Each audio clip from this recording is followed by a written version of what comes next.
Nós estamos aí naquela série de mensagens sobre a vida cristã vitoriosa, né?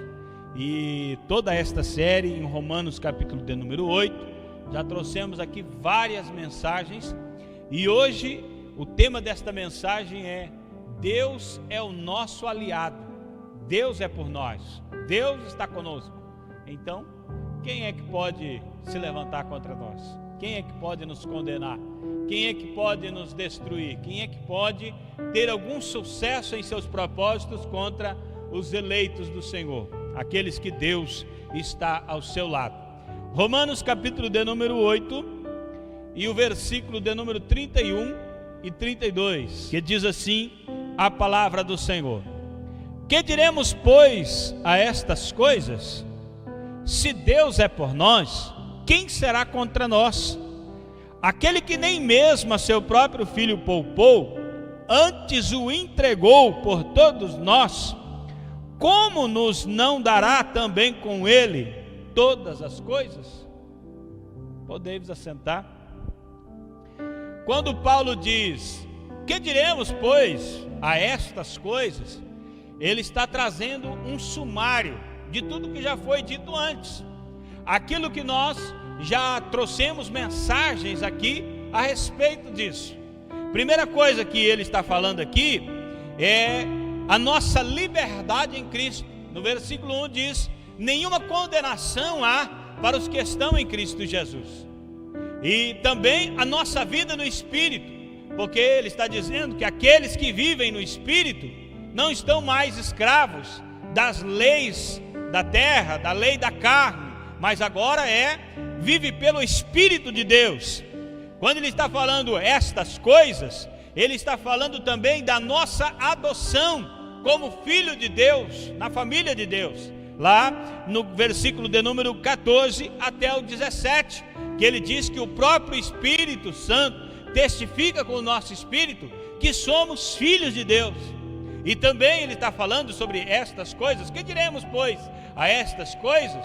Da certeza da glória da futura, porque no versículo 18 ele está dizendo: eu tenho por certo, irmãos, que toda tentação, provação que tivermos a passar nessa vida, não há de se comparar com a glória que em nós há de ser revelada. Quando ele está falando estas coisas, ele também está falando do auxílio do Espírito na nossa vida cristã. Não só o Espírito nos tirou da lei da carne, do pecado, mas ele também nos auxilia a caminhar. Ele não só nos livra do pecado, mas também nos ajuda na caminhada. Quando ele está falando destas coisas, que diremos, pois, a estas coisas? Ele também está falando da nossa eleição em Deus e predestinação para a glória do Senhor. Nota bem o que ele está dizendo. Ele está dizendo: que diremos, pois, a estas coisas?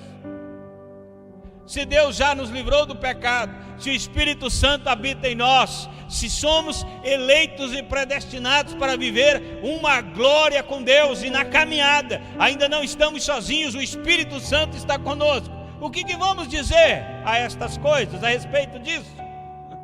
Então ele traz uma conclusão. Ele diz: se Deus é por nós, se Deus está fazendo tudo isso por nós, se Deus está ao nosso lado, quem será contra nós? Quem poderá se opor a nós? E com isso ele está dizendo também: é certo, meu irmão, se Deus já fez um investimento tão grande na sua vida, se o reino dos céus está investindo tanto em você, tenha plena certeza que você será vencedor em Cristo Jesus. É isso o que Paulo está dizendo quando ele diz: que diremos, pois, a estas coisas? Deus é por nós.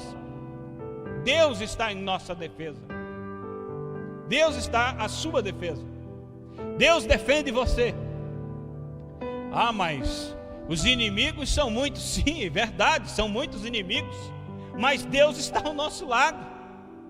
Existem inimigos internos.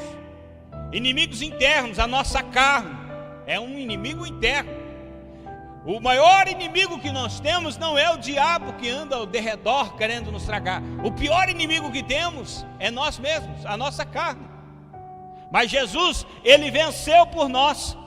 Lá em João capítulo 16, versículo 33, ele diz: tenho-vos dito isto, para que em mim tenhais paz. No mundo tereis aflições, mas tem de bom ânimo, eu venci o mundo. Então, Jesus venceu. Se Jesus venceu, nós também podemos vencer. Se Jesus venceu, a vitória de Cristo é a nossa vitória. Através da vitória de Cristo é que temos vitória. E também a Bíblia está dizendo que o Espírito nos auxilia. Ó, versículo 26 e 27, da mesma maneira também o Espírito ajuda as nossas fraquezas. Aqui está claro, irmão, você é fraco. Se você disser que não tem fraqueza, a Bíblia está dizendo o contrário. Todos têm fraquezas. Ajuda em nossas fraquezas, porque não sabemos o que havemos de pedir como convém, mas o mesmo Espírito intercede por nós com gemidos inexprimíveis. E aquele que examina os corações sabe qual é a intenção do Espírito, e é Ele que, segundo Deus, intercede pelos santos. O Espírito Santo está nos auxiliando para vencermos os nossos inimigos. Eu vi um pastor dizendo esse dia, dizendo assim: eu oro quase o tempo todo em línguas estranhas. E alguém perguntou para mim: você entende o que está orando? E ele disse: graças a Deus não. É o Espírito orando em mim, é o Espírito orando por mim, é o Espírito trabalhando em mim, é o Espírito trabalhando minha vida para cada vez mais estar de acordo com a vontade de Deus. O Espírito ora melhor do que eu. É isso que ele estava dizendo. Então o Espírito tem maior sucesso em sua empreitada do que eu mesmo. Ele sabe melhor o que eu quero para mim do que eu mesmo. O Espírito sabe melhor qual é a melhor definição para a minha vida, qual caminho seguir melhor do que eu mesmo. O que os meus olhos estão vendo podem me trair, mas eu tenho um Espírito da parte de Deus que conhece o meu caminho, conhece as minhas fraquezas, conhece o plano de Deus e vai trabalhar para que eu fique dentro deste plano que Deus estabeleceu. Inimigos internos, mas nós temos ajuda, não estamos sozinhos. Deus é por nós. O Espírito é por nós. O Espírito não é seu inimigo. O Espírito não vai te levar por caminhos ruins. O Espírito não vai te levar para o sofrimento. Não vai conduzir você ao sofrimento. E ainda que te leve em algo que você julgue o sofrimento, aquilo é para te alinhar dentro do propósito de Deus. Às vezes o que você está passando parece ser um inferno, mas na verdade não. Na verdade é só um momento de provação.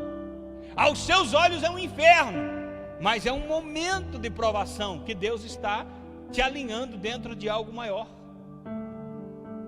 Glória a Deus. A graça, olha só que tremendo isso aqui. A graça de Deus, ela não só nos tira da lama do pecado.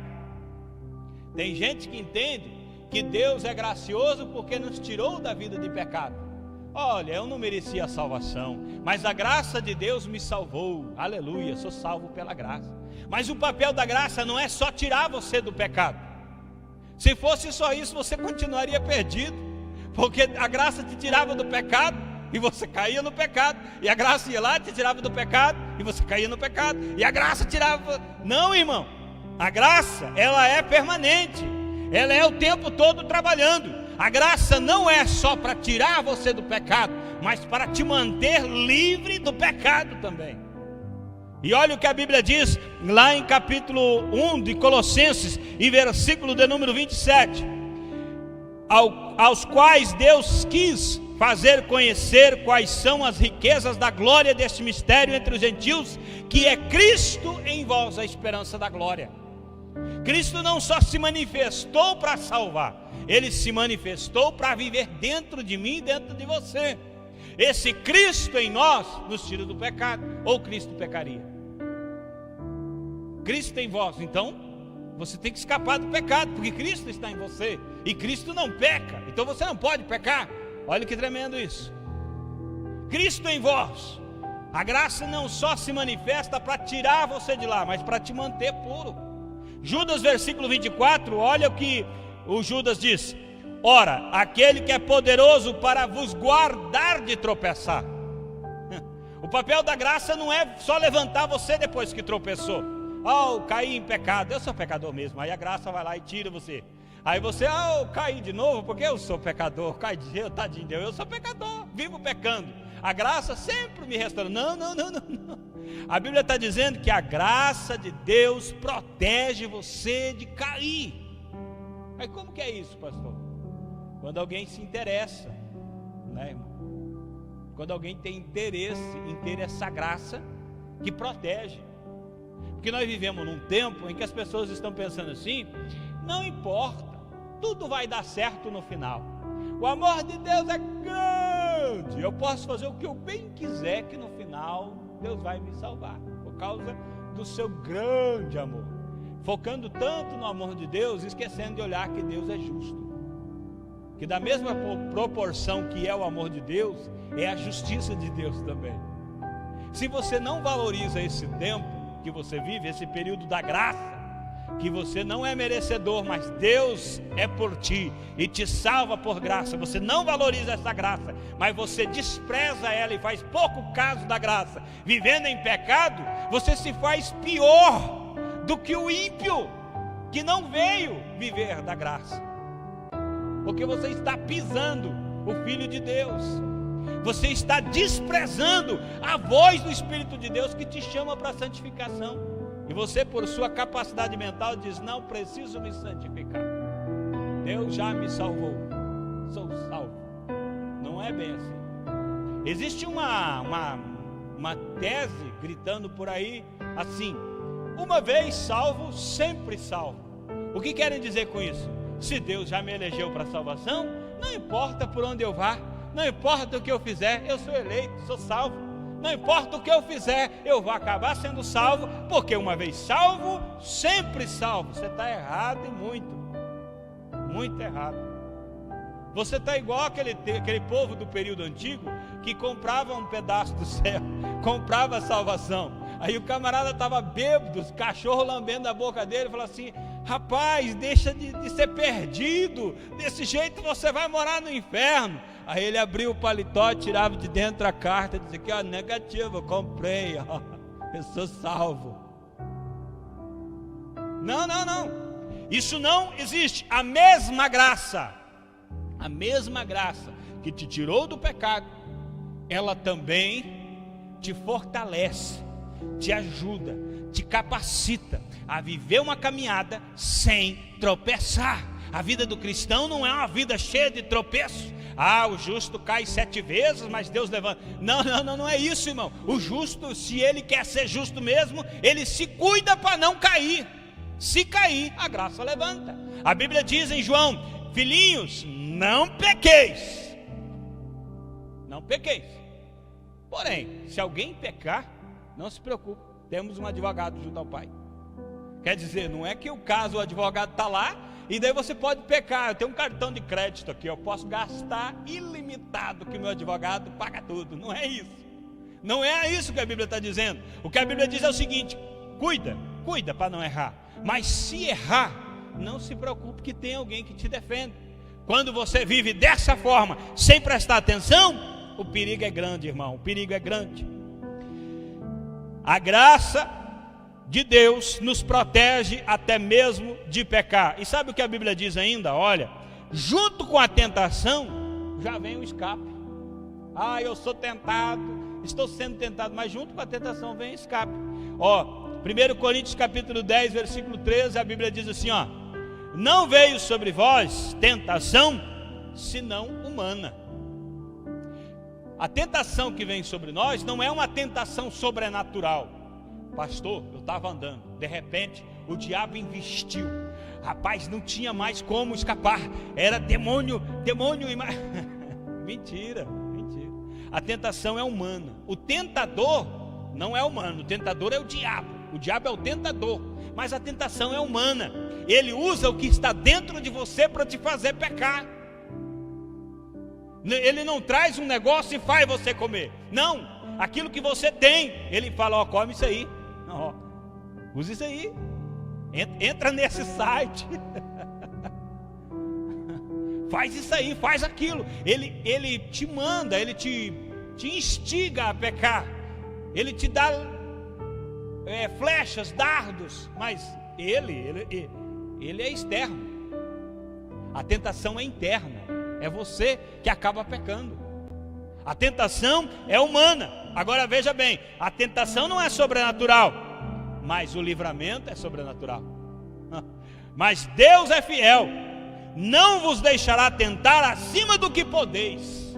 Você não será tentado acima do que suas forças conseguem suportar. Deus limita a sua tentação. O diabo não consegue fazer o que... Não, Deus limita ele, para que você não seja tentado acima da medida. E ainda mais, antes com a tentação, dará também o escape, para que podeis suportar. Olhe bem, a tentação é humana, mas o escape é sobrenatural. Deus dará escape da tentação. Tem escape ou não? Claro que tem. Claro que tem. Irmão, você está no seu computador e o diabo diz: entra num site pornográfico, vai lá. Aí você, bobão, vai para o site, bobo, ouviu o diabo. Mas tem escape ou não? Claro que tem. O diabo disse: entra no site pornográfico. Você fala: vou não, vou orar, vou ler a Bíblia. Tem escape ou não? Claro que tem, irmão. Porque quando você começa a ler a palavra de Deus com o coração nela, aquele desejo de pecado desaparece, porque a Bíblia afastar-vos-á você do pecado. Existe uma frase que diz assim, ó: o pecado afastar-me-á da Bíblia, mas a Bíblia afastar-me-á do pecado. Quanto mais Bíblia, menos pecado. Quanto menos Bíblia, mais pecado. Tem escape. Vai para a oração, vai para o jejum, vai para a leitura bíblica, escapa. Deus se revela na sua vida e você começa a vencer. Por que tem tanto crente caindo hoje? Porque ora pouco, lê Bíblia pouco. Jejum nem sabe o que é. Falar em jejum, ele fala: tá doido, pastor? Tá doido, pastor? Jejuar? Tá maluco?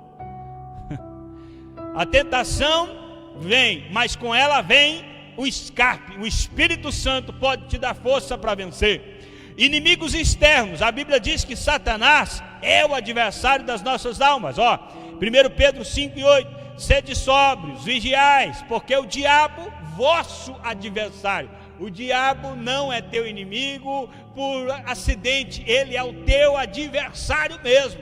Ele veio para acabar com a tua vida. Ele não tem nenhum tipo de aliança com o crente. O negócio dele é destruir, é matar, é roubar, é tirar, é acabar, é aniquilar. O diabo vem para destruir, para matar mesmo, não tem outra saída. É isso que ele faz. Mas o Senhor é o nosso, está ao nosso lado, é o nosso aliado. 1 João 4:4, filhinhos, sois de Deus e já o tendes vencido. Ainda que o diabo seja vosso adversário, que anda ao derredor, querendo tragar, querendo destruir, você já venceu, porque você é de Deus. Deus está do teu lado. Se Deus é o teu aliado, o diabo é vencido. Em Deus você pode mais. Maior é o que está em vós do que o que está no mundo. Quando o diabo fizer toda aquela tormenta, vamos usar essa palavra, toda aquela tempestade, toda aquela tormenta, todo aquele barulho, que você aqui se sente tão pequenininho que parece que vai ser esmagado, lembre-se que maior é o que está em vós do que toda a tempestade. É só você exercitar a tua fé e a tempestade se dissipará como se fosse apenas um sopro. Tira o olho da tempestade, volte-se o olho para dentro de você, porque maior é o que está em vós do que o que está no mundo. Maior é o que está dentro de você do que tudo esse barulhão que está acontecendo. Tire os olhos da tempestade, porque se você olhar para a tempestade, você vai sucumbir mesmo. Olha para dentro. Dentro de você tem alguém que é seu aliado e é mais poderoso do que tudo que é capaz da sua mente crer ou imaginar. O mundo é nosso inimigo. Tiago 4 e versículo 4, Tiago diz: adúlteros e adúlteras, não sabeis vós que a amizade do mundo é inimizade contra Deus? Portanto, qualquer que se fizer amigo do mundo, constitui-se inimigo de Deus. Então o mundo não é teu amigo, o mundo é teu inimigo. A Bíblia chega a dizer que o mundo vos odeia, porque vocês não são do mundo. Mas nós vencemos o mundo através do quê? Da fé. O 1 João 5, versículo 4 diz: todo que é nascido de Deus vence o mundo. E esta é a vitória que vence o mundo, a nossa fé. Eu preguei uma vez aqui dizendo que A palavra de Deus gera fé, a oração gera fé, ter experiências com Deus gera fé, ouvir boas coisas, ouvir pessoas sábias, isso gera fé. Mas assistir filme de terror não gera fé não. Jogar PlayStation a noite inteira, o dia inteiro, não gera fé não. Eu gosto, mas não gera fé não. Não, porque nós estamos vivendo numa geração assim que o pessoal está invertendo, sabe? Estão achando que dá para conciliar uma coisa com a outra. Que não tem nada não, pastor, você está muito radical. O negócio é diferente, rapaz. Hoje é tudo diferente, já mudou tudo, mas só que o céu é o mesmo, Deus é o mesmo, a palavra é a mesma, então tem que dar uma analisada aí para ver se não se perder no final, né? Deus é o nosso aliado. O homem pecou, mas Deus enviou o seu filho para resgatar o homem do pecado. João 3,16, todo crente conhece, decora e salteado. Então, através de Jesus, o homem é salvo. Deus é por nós. Olha bem, você é pecador, você pecou, mas Deus é teu aliado. Apesar de você ser o pecador, Deus enviou Jesus para resgatar você. Então Deus está do teu lado, irmão. E olha que interessante, Jesus aceitou vir. Porque Jesus poderia dizer, não, eu não vou salvar essa raça ruim não. Mas Jesus veio. O Espírito também veio, irmão. Olha bem, Deus está do teu lado. Jesus veio para morrer na cruz. Ele não veio aqui para ser status, para ser estrela, não. Ele veio sabendo que ia morrer no seu lugar, mas não desistiu, mesmo assim ele veio. O Espírito Santo de Deus veio, e Jesus veio buscar o que se havia perdido. Lucas 19:10 diz: o Filho do Homem veio buscar e salvar o que se havia perdido. Ele não veio buscar e salvar os bonzinhos, porque os bonzinhos já são bons. Ele veio buscar e salvar os perdidos. Então, quando você vê uma pessoa ruim, saiba que para ele também tem jeito, porque Jesus veio exatamente por causa desses cabas ruins mesmo. Vamos lá. E Deus prova o seu amor para conosco, em que Cristo morreu por nós, sendo ainda nós pecadores. Ou seja, nós não éramos dignos desta salvação, mas por Deus ser o nosso aliado, estar do nosso lado, Ele não olhou para esta situação, Ele nos amou mesmo assim, mesmo sendo pecadores, mesmo estando perdidos, mesmo estando acabado no pecado, mesmo assim Ele nos amou, mesmo assim Ele enviou o seu Filho, Ele investiu mesmo assim. Sabe uma empresa quebrada que o gerente é ruim? Aí você fala assim, não, eu não vou investir meu dinheiro nesse camarada, porque esse camarada não vai, ele não sabe administrar. Deus não, Deus olhou para essa situação e disse, não, eu vou investir assim mesmo. Ele não sabe administrar, ele é um gerente ruim, mas eu vou investir, ele vai melhorar e ele vai ficar bom. É mais ou menos isso, bem longe da total ilustração, mas é mais ou menos isso. Você não era digno de confiança, mas Deus mesmo assim investiu em você. Deus é por nós, Deus está ao nosso lado. Esse Deus todo-poderoso está investindo em nós, mesmo, de verdade, bastante. Então, Paulo conclui, quem será contra nós? Quem pode se opor? Se Deus, o céu inteiro está ao nosso lado, se tudo isso está ao nosso lado, os céus inteiros estão ao nosso lado, porque se Deus está, irmão, qual é o anjo que vai dizer, não, eu não apoio isso aí? Todos os anjos do céu estão ao seu lado também.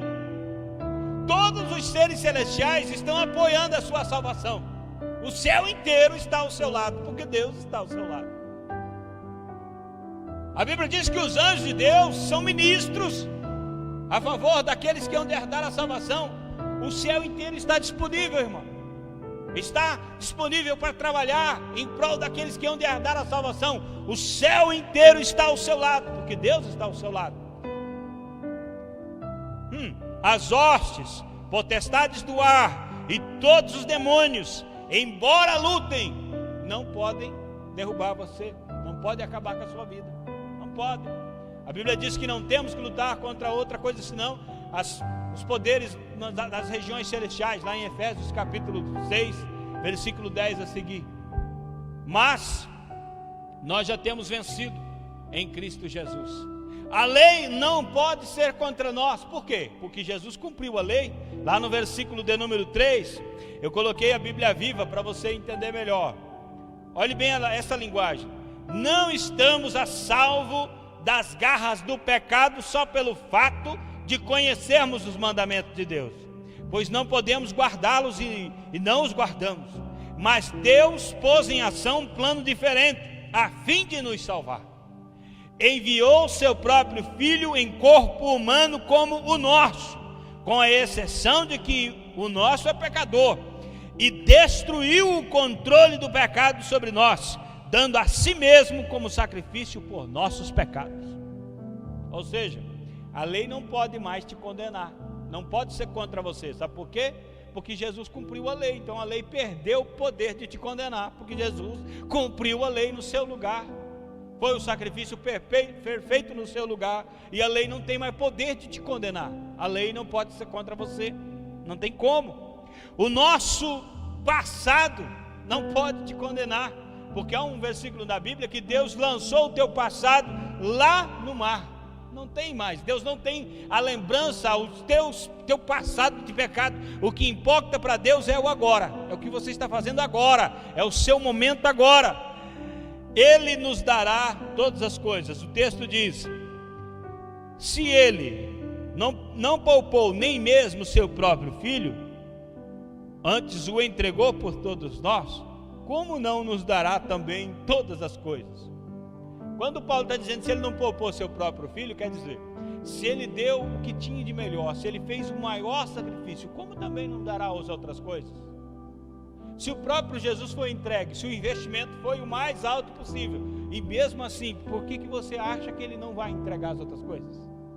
Por que você não tem certeza de que você realmente tem a presença do Espírito Santo, que você é filho de Deus, que você vai morar no céu, que você está firme em Deus? Como você pode duvidar disso? Se o maior investimento já foi feito, que é o próprio Jesus vindo em seu lugar, morrendo em seu lugar. É isso que Paulo está dizendo. Ele entregou o seu Filho, como não estaria garantido todas as outras coisas? Se o próprio Filho Ele entregou. Devemos pôr isso na consciência. Jesus veio numa missão e Ele cumpriu a missão. Ele cumpriu a missão de salvação. Você está salvo.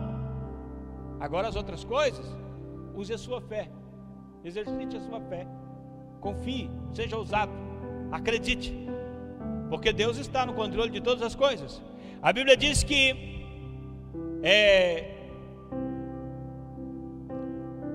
entregou por todos nós, como não nos dará também com Ele todas as outras coisas? Isso é algo fundamental, essa palavra com Ele. Porque a expressão não quer dizer que através de Cristo nós podemos pegar o que quisermos, mas é em Cristo que tudo podemos. É em Cristo, somente em Cristo. Não é porque Cristo já fez, então está tudo garantido, agora podemos pegar. Não, é porque vivendo em Cristo, com Cristo, nós podemos. Todas as outras coisas estão disponíveis em Cristo. Paulo disse lá em Filipenses capítulo 4, versículo 13: posso todas as coisas em Cristo, que me fortalece. Ele disse: olha, eu já passei por isso, eu passei por aquilo, eu passei por luta, passei por provação, passei tantas coisas, estive bem, estive mal. Eu posso todas as coisas naquele que me fortalece. Em Cristo você pode tudo, você é mais que vencedor em Cristo. E a Bíblia diz que Ele nos dará livremente, Ele dará graciosamente, Ele não nos dará com conta-gota. A medida de Deus é sacudida, recalcada e transbordante. Deus não dá uma bencinha, Deus te enche de bênção. Vamos colocar de pé para nós orarmos.